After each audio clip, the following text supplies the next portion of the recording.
नमस्कार दोस्तों, हमारे YouTube चैनल के ट्यूटोरियल में आप सबों का तहे दिल से स्वागत है। कंप्यूटर फंडामेंटल के इस टॉपिक में आज हम आउटपुट डिवाइस के बारे में चर्चा करेंगे। इससे पहले हम आउटपुट डिवाइस के बारे में ऑलरेडी एक वीडियो अपलोड कर चुके हैं। आज हमारा आउटपुट डिवाइस का दूसरा क्लास होगा। पहले की क्लास में हम लोग सॉफ्ट कॉपी आउटपुट डिवाइस के बारे में समझे थे, अर्थात मॉनिटर, प्रोजेक्टर, स्पीकर इत्यादि के बारे में समझे थे। आज के क्लास में हम लोग हार्ड कॉपी आउटपुट डिवाइस के बारे में समझेंगे। चलिए समझते हैं हार्ड कॉपी आउटपुट डिवाइस क्या होता है। जैसे कि पिछले क्लास में बताए थे कि सॉफ्ट कॉपी आउटपुट जो होता है उसे हम सिर्फ सुन सकते हैं, देख सकते हैं, महसूस कर सकते हैं, लेकिन hard copy output device just इसका अपोजिट है, अर्थात उल्टा है। हार्ड कॉपी आउटपुट डिवाइस में जो परिणाम होता है उसे पेज पे प्रदर्शित किया जाता है। अर्थात हम कह सकते हैं कि hard copy output device are devices that provide output on printed paper और other permanent media that is human readable. अर्थात hard copy output device computer के वे आउटपुट डिवाइस है जिनके द्वारा हमें हार्ड कॉपी मिलती है, अर्थात कागज पे प्रिंट करके वो रिजल्ट हमें प्राप्त होता है। अब जैसे ही कागज पे प्रिंट हुआ हम उसको हाथों से छू सकते हैं, महसूस कर सकते हैं, चाहे तो हम उसे कट कुट कर सकते हैं, फाड़ उड़ सकते हैं, समझ गए ना। और साथ ही सबसे आसान सबसे जो मेन खासियत है हार्ड कॉपी आउटपुट डिवाइस में, इसे हम अगर मेरा सिस्टम बंद भी हो जाए, लाइन कट भी जाए, सिस्टम नहीं भी चले, तब भी हम इसको रीड कर सकते हैं। मतलब अगर हम इसके एक बार डेटा को प्रिंट कर लिए, समझ गए, तो वो कंप्यूटर में है या कंप्यूटर ऑन हो बंद हो, उससे क्या प्रभाव पड़ता है। अगर मेरे पास प्रिंट रहेगा तो हम आसानी से उसको दिखा सकते हैं। जैसे मान लीजिए आपके पास डॉक्यूमेंट वगैरह, आपका कोई सर्टिफिकेट है, मार्कशीट है, डीएल है, बैंक का पासबुक है, ये जितने भी डेटा है ये हार्ड कॉपी के रूप में ही तो रहता है। कहीं भी हमको जाना होगा, कहीं भी हमको डॉक्यूमेंट दिखाना होगा तो आराम से उस फाइल को क्या कर सकते हैं, हम दिखा सकते हैं कि देखिए मेरा मार्कशीट ये रहा, या मेरा ड्राइविंग लाइसेंस ये रहा, या मेरा बैंक का पासबुक ये रहा, या मेरा फोटो ही ये रहा। समझ गए। तो ये जो चीज़ें अभी आप मोबाइल में देख रहे हैं, तो ये जो देख रहा है ये सॉफ्ट कॉपी हो जाएगा। इसी को अगर हम प्रिंट कर ले तो ये आपका क्या हो जाएगा, हार्ड कॉपी आउटपुट डिवाइस। अब हार्ड कॉपी आउटपुट डिवाइस के लिए हम किसका यूज करते हैं, तो मैंने डिफिनेशंस में बता दिया कि जो डेटा को प्रिंट करके पेज पे प्रिंट करके प्रदर्शित करे, या डेटा को जो रिजल्ट है उसे पेज पे प्रदर्शित करे, तो इसके लिए हम किसका यूज करेंगे। सिंपल सी बात है भाई, प्रिंटर का ही तो यूज करेंगे। तो हार्ड कॉपी आउटपुट डिवाइस में हमारा आ जाता है प्रिंटर। और प्रिंटर क्या होता है, चलिए समझते हैं। तो प्रिंटर के बारे में हम सब जानते हैं कि अगर हमें कोई भी जो भी डेटा हमारे पास कंप्यूटर में सॉफ्ट कॉपी के रूप में मौजूद हो, उसे अगर हार्ड कॉपी में कन्वर्ट करना है तो हमें चाहिए प्रिंटर। तो प्रिंटर क्या होता है, एक एक्सटर्नल हार्डवेयर आउटपुट डिवाइस है जो कंप्यूटर में जो डेटा स्टोर रहता है उसे हार्ड कॉपी के रूप में, अर्थात पेपर पे प्रिंट करके प्रदर्शित करता है। बुक के हिसाब से जो प्रिंटर का सबसे पहला निर्माण हुआ था वो फर्स्ट मैकेनिकल प्रिंटर था, जो 1822 में चार्ल्स बैबेज ने डिफरेंस इंजन में यूज किया था। ऐसे प्रिंटर बहुत सारे इंजीनियर आए, बहुत सारे टेक्नीशियन आए जो अलग अलग तरीके से यूज करा, अलग अलग तरीके से डेवलप करा। तो कोई एक मापदंड नहीं है, कहीं एक लिखित वर्णन नहीं है पूरे तरीके से कि किसने कौन से प्रिंटर का कब और कैसे इनोवेशन किया। इस पर ज़्यादा क्वेश्चन आता भी नहीं है कि किसने बनाया, कब बनाया, वगैरह वगैरह। ज़्यादातर प्रिंटर में अगर आपसे क्वेश्चन कहीं पूछेगा तो वही होगा प्रिंटर के प्रकार, उसके स्पीड वगैरह इत्यादि, जो हम आगे डिस्कस करने वाले हैं। तो हार्ड कॉपी आउटपुट डिवाइस कह रहा है कि hard copy output device printer के वे आउटपुट डिवाइस है जिनके द्वारा हमें हार्ड कॉपी मिलता है। ठीक है, तो ये तो अब समझ में आ गया कि प्रिंटर क्या होता है। प्रिंटर एक प्रकार का आउटपुट डिवाइस है जो कंप्यूटर में मौजूद सॉफ्ट कॉपी को हार्ड कॉपी के रूप में प्रदर्शित करता, अर्थात पेपर पे प्रिंट करके हमें देता है। ठीक है, अब प्रिंटर के भी कई प्रकार होते हैं। तो देखिए कंप्यूटर में जब हम यूज करते हैं प्रिंटर, तो ज़रूरत के हिसाब से, बजट के हिसाब से, काम के हिसाब से इसे अलग अलग भागों में बांटा गया है। लेकिन अभी हम चर्चा करेंगे बेस ऑन टेक्नोलॉजी। तो टेक्निक के आधार पर, अर्थात टेक्नोलॉजी के आधार पर प्रिंटर को दो भागों में बांटा गया, इम्पैक्ट प्रिंटर और नॉन इम्पैक्ट प्रिंटर। इम्पैक्ट का अगर हिंदी मतलब जाए तो उसका मतलब होता है छाप छोड़ना, जबकि नॉन इम्पैक्ट का मतलब होता है छाप नहीं छोड़ना। तो पहले हम समझेंगे इम्पैक्ट प्रिंटर। तो इम्पैक्ट प्रिंटर क्या होता है, देखिए ये कह रहा है कि this type of printer works with the paper where direct connect with an ink ribbon, it has similar mechanism as a typewriter. देखिए इम्पैक्ट प्रिंटर क्या होता है, एक्चुअली में कागज पे ना छाप छोड़ के प्रिंट करता है। इनके इस ग्रुप के अंदर जितने भी प्रिंटर आएगा वो एक प्रकार से समझिए छाप छोड़ने के टेक्निक पे काम करता है। अर्थात जैसे आप टाइपराइटर को देखिएगा, अगर आपको टाइपराइटर ध्यान में होगा या नहीं देखे तो एक बार गूगल करके देख लीजिएगा। तो टाइपराइटर में क्या होता है कि देखिएगा जो करेक्टर्स होता है वो एक स्प्रिंग से जुड़ा हुआ रहता है, एक जो लोहा का एक छोटा सा क्या कह सकते हैं हम, एक स्प्रिंग रड जैसा होता है, उस पर करेक्टर प्रिंट रहता है।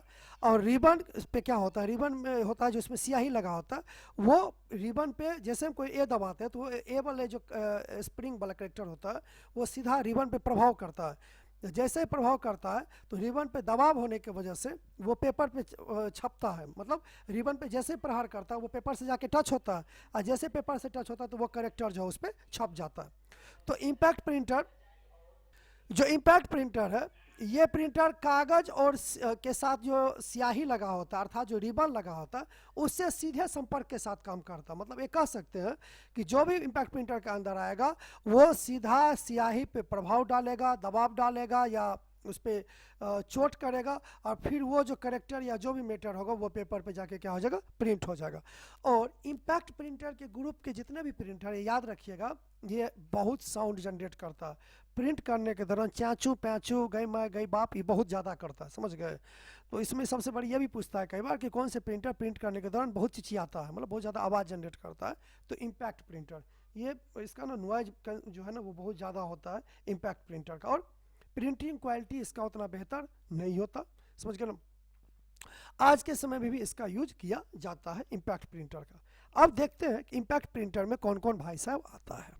तो देखिए इम्पैक्ट प्रिंटर के अंदर जो सबसे पहले आपका प्रिंटर आता है वो आता है डेजी व्हेल प्रिंटर। अब डेजी व्हेल प्रिंटर क्या होता है, देखिए कहता है कि ये एक इम्पैक्ट टेक्नोलॉजी पे काम करता है, अर्थात छाप छोड़ने वाले टेक्नोलॉजी पे काम करता है, ठीक है ना, जिसका स्पीड 25 से 50 CPS हो सकता है। देखिए प्रिंटर के स्पीड को हम 3 तरीके से नापते हैं, एक तो CPS में करेक्टर पर सेकेंड, दूसरा PPM में पेज पर मिनट, और एक होता है LPM लाइन पर मिनट। ये हम तीनों के बारे में चर्चा करेंगे, चाहे तो इस सीरीज में या फिर इसके बाद वाले सीरीज में, ठीक है। तो करेक्टर प्रिंटर का जो स्पीड होता है वो होता है 25 से 50 CPS पर सेकेंड, मतलब करेक्टर पर सेकेंड। अब डिजिटल प्रिंटर बाएं तरफ हम आपको इमेज देके प्रदर्शित करने का प्रयास किए। अब यहाँ पे देखिएगा एक छोटा सा पिन जैसे लगा होता है, इस पिन पे करेक्टर छपा होता है, समझ गए, और ये घूमते रहता है, ये चारों बगल क्या होता रहता है, घूमते रहता है। जैसे मान लीजिए हमको लिखना है कंप्यूटर, तो जैसे ही पहला करेक्टर में C आएगा, समझ गए ना, तो एक हैमर होता है, एक हथौड़ा के जैसे होता है जो उस पिन पे प्रहार करता है, प्रभाव डालता है।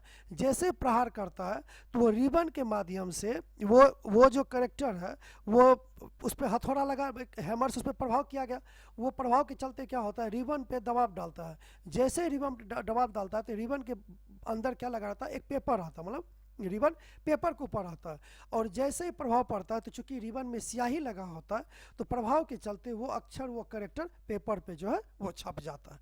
अब इस मशीन के चक्कर में, प्रभाव के चक्कर में इसमें आवाज़ जो है वो ज़्यादा होता है, इसका स्पीड कम होता है, प्रिंट क्वालिटी उतना बेहतर नहीं होता, ठीक है, डिजिटल प्रिंटर में। नेक्स्ट हम लोग का आता है डॉट मैट्रिक्स प्रिंटर।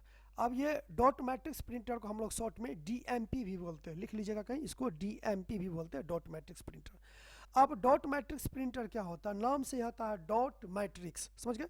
इसमें पिन की जो संख्या होती है वो मैट्रिक्स के रूप में होती है, जिसमें पिन की संख्या 7 से लेकर 24 तक हो सकती है। मतलब DMP प्रिंटर 4 प्रकार के पिन के सीरीज में आता है, 7, 9, 18 और 24। जितने ज़्यादा पिन की संख्या होगी प्रिंटिंग क्वालिटी उतना ही बेहतर माना जाएगा। और यह भी प्रिंटर आपको CPS के बेस पे काम करती है, अर्थात करेक्टर पर सेकेंड। करेक्टर पर सेकेंड का मतलब है कि अगर हम लिख रहे हैं राम, क्या लिख रहे हैं, राम, इसका मतलब ये हो गया कि पहले वो R को छापेगा, फिर वो A को छापेगा, फिर वो M को छापेगा। समझ गए। जैसे हम लिख रहे हैं के कंप्यूटर क्लासेस, तो पहले के को छापेगा, फिर के को छापेगा, फिर कंप्यूटर, फिर क्लासेस को छापेगा। अर्थात अगर हमें ए से लेके जेड तक छापना हो तो वो 26 कैरेक्टर को छापेगा। मतलब प्रिंट तो होकर एक ही बार में आएगा, लेकिन इंटरनली प्रोसेस 26 टर्म में होगा। मतलब पहले ए को छापेगा, फिर बी, फिर सी, वगैरह वगैरह। और इसका जो प्रिंटिंग होता है, जैसे आप देखिए एग्जांपल में लिखा डॉट मैट्रिक्स, तो इसका मतलब ये डॉट डॉट में होगा, ये प्लेन नज़र नहीं आएगा। जैसे आप मॉनिटर पर भी देख रहे हैं ना, सब कुछ प्लेन, ये प्लेन नहीं आएगा।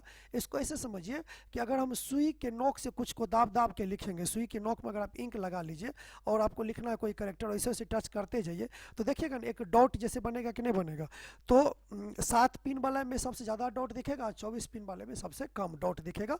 और आप एग्जाम्पल में देख लीजिए कि वहाँ पर दिखाने का हम प्रयास भी किए कि कौन से पिन पे कोई जो एक ही, अगर हम कोई भी कैरेक्टर को प्रिंट कर रहे हैं तो कौन से पिन पे वो कैसे प्रिंट होगा, ठीक है। तो ये भी एक इम्पैक्ट प्रिंटर है। इसमें काम कैसे होता है, तो जो भी कैरेक्टर को प्रिंट करना वो मैट्रिक्स में क्या होता है, उस फॉर्म में वो बन जाता है। मतलब मैट्रिक्स वो पिन जो है, जैसे ए लिखना तो ए के पिन, ए के शेप में पिन बाहर आया, पिन बाहर आने के बाद कागज़ पे उस पिन को दबाव दिया जाता है, रिबन पे जिसमें स्याही लगा होता है उस पर वो प्रेशर दिया जाता है, फिर वो अक्षर का उभार जो है आपके पेज पे बन जाता है। इसका कहाँ ये देखने को मिलता होगा, तो देखिएगा रेलवे स्टेशन पर जब आप टिकट लेते होंगे, काउंटर टिकट, तो डॉट मैट्रिक्स प्रिंटर का यूज करता है। जब तक टिकट प्रिंट होगा तो प्रिंटर बड़ा चिचियाते हैं, बड़ा चै चै पै पै वो करते रहता है, समझ गए। आप LIC का बिल लेने जाइए, आप बिजली बिल लेने जाइए, समझ गए ना, या कोई दुकान पे से बिल वगैरह लेते हैं, मेडिसिन सब का बिल लेते हैं, मेडिकल सब पे, तो वहाँ पर आपको डॉट मैट्रिक्स प्रिंटर का ही यूज देखने को मिलता होगा। तो उसमें देखिएगा कि सारा कुछ डॉट डॉट में लिखा रहता है, उसका प्रिंटिंग क्वालिटी और बजट जो है बहुत कम पड़ता है, इसीलिए डॉट मैट्रिक्स प्रिंटर का यूज किया जाता है, समझ गए। आज भी यूज होता है। आप पासबुक अपडेट करवाइए, आप क्या बोलते हैं रेलवे पे टिकट कटवाइए, आप LIC में जाके जमा करने बिल लीजिए, या फिर आप मेडिसिन में बिल लीजिए, तो हर जगह आपको लगभग डॉट मैट्रिक्स प्रिंटर का ही ज़्यादातर यूज किया जाता है। इस प्रिंटर में जो पेपर होता है वो एक रोल करके नीचे की तरफ रखा रहता है, और पेपर के 2 भाग होते हैं। एक भाग एक पार्ट जो कस्टमर को दिया जाता है, एक पार्ट जो दुकानदार खुद रख लेता है। इस दोनों पेपर के बीच में ज़्यादातर कार्बन कॉपी का यूज किया जाता है, ताकि जब मेन पेज पे पिन का प्रभाव पड़े तो कार्बन के माध्यम से दूसरे साइड वाले पेज पे भी सेम चीज़ छप जाए, ताकि 2 प्रति बन जाए, एक कस्टमर के लिए और एक शॉपकीपर मतलब अर्थात दुकानदार के लिए, ठीक है। इसमें पिन के माध्यम से ही कैरेक्टर को प्रिंट किया जाता है, इसीलिए इसे CPS कहा जाता है, कैरेक्टर पर सेकेंड। नेक्स्ट में आपका आ जाता है लाइन प्रिंटर। अब ये लाइन प्रिंटर क्या होता है, तो ये भी इम्पैक्ट का ही एक प्रकार का प्रिंटर है, इम्पैक्ट ग्रुप में ही आता है, और ये थोड़ा सा कॉस्टली आता है तुलना में किसके, DGL प्रिंटर और डॉट मैट्रिक्स प्रिंटर के तुलना में, ठीक है। और इसका जो ये प्रिंटर को लाइन प्रिंटर इसलिए कहते हैं क्योंकि एक लाइन अर्थात LPM पे काम करता है, लाइन पर मिनट। ये ना 1 मिनट में 1000 से 6000 लाइन तक को प्रिंट कर सकता है। इसमें क्या होता है, जैसे हमको लिखना है के सर ट्यूटोरियल, तो ये क्या करेगा, सारे पिन को एक लाइन में सीरीज करेगा, पहले वो पूरा स्ट्रक्चर बना लेगा के सर ट्यूटोरियल, और फिर रिबन पे एक साथ ही प्रभाव डाल देगा।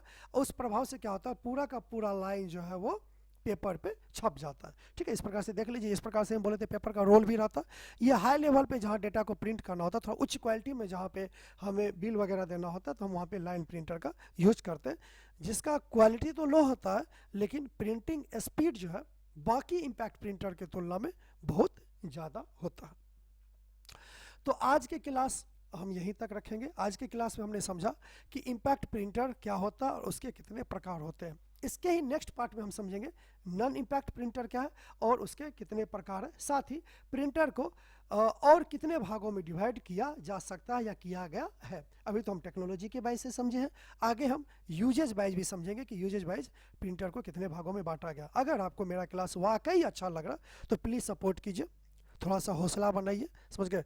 इतने मेहनत से हम आपके लिए वीडियो बनाते हैं, तो थोड़ा सा कमेंट किया कीजिएगा, तो थोड़ा अच्छा लगता है कि चलो भाई कोई वीडियो देख रहा है तो कमेंट भी कर रहा है। चाहे आपको जो भी सुझाव के रूप में या कुछ भी रूप में, तो प्लीज़ कमेंट कीजिए, हमें भी तो पता चले कि हम अपने वीडियो में क्या और बदलाव कर सकते हैं। और मेरा पढ़ाने का तरीका आपको कैसा लग रहा है, जो हम लिख के मटेरियल आपको दे रहे हैं वो कैसा लग रहा है, इनके बारे में प्लीज़ कमेंट कीजिएगा। और आपका सपोर्ट की तो सख्त ज़रूरत है, प्लीज़ सपोर्ट कीजिए, समझे, ताकि वीडियो बनाने में और मज़ा आए। Thank you, tata, bye bye.